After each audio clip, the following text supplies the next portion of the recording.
In this series, I'll look at the factors that lead to both overeating and satiety. What food components make us feel full? Why does more variety lead to eating more quantity? And what lifestyle approaches can we implement to increase the good food choices and reduce the bad ones? Keep watching to find out.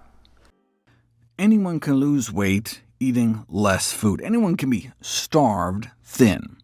Starvation diets are rarely sustainable, though, since hunger pangs drive us to eat. We feel unsatisfied on low-calorie diets, unsatiated.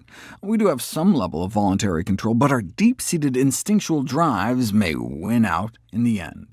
For example, you can consciously hold your breath. Try it right now. How long can you go before your body's self-preservation mechanisms take over and overwhelm your deliberate intent not to breathe? Your body has your best interests at heart and is too smart to allow you to suffocate yourself, or starve yourself for that matter. If our body was really that smart, though, how could it let us become obese? Why doesn't our body realize when we're way too fat and allow us the leeway to slim down?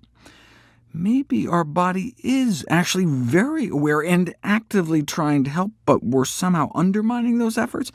How could we test this theory to see if that's true? So many variables go into choosing what we eat and how much. There are psychological, social, cultural, and aesthetic factors.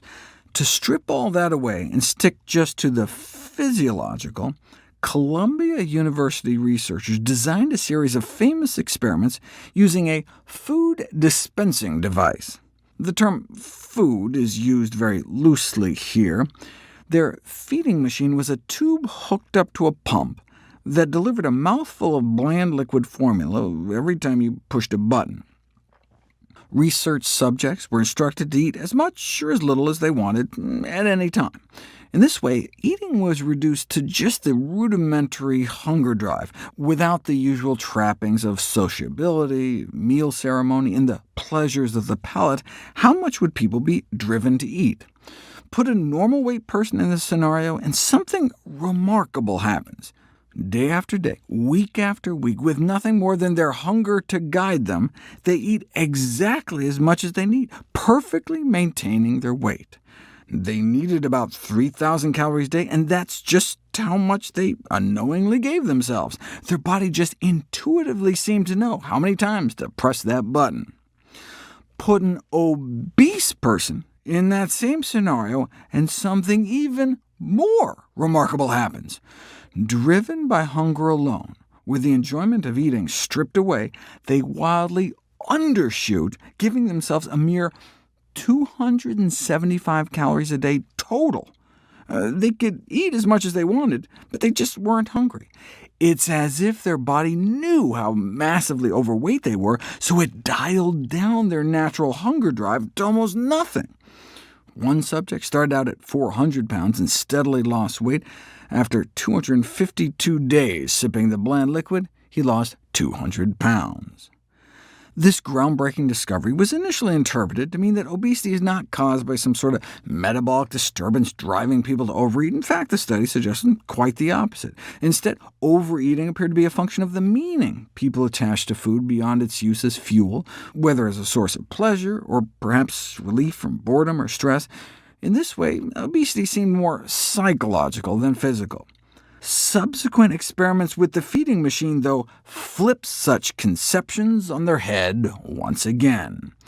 If you take the lean study subjects and covertly double the calorie concentration of the formula, they unconsciously cut their consumption in half to continue to perfectly maintain their weight.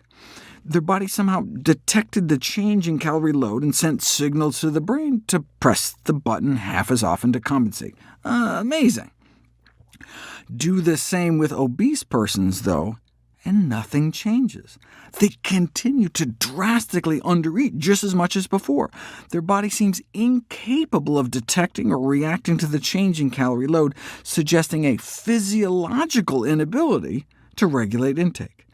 Might the brains of obese persons somehow be insensitive to internal satiety signals? We don't know if it's cause or effect. Maybe that's why they're obese in the first place, or maybe the body knows how obese it is and is shutting down the hunger drive regardless of the calorie concentration. Indeed, the obese subjects continued to steadily lose weight eating out of the machine, regardless of the calorie concentration of the food being dispensed. It would be interesting to see if they regained the ability to respond to changing calorie intake once they reach their ideal weight. Regardless, what can we apply from these remarkable studies to facilitate weight loss out in the real world? We'll explore just that question next.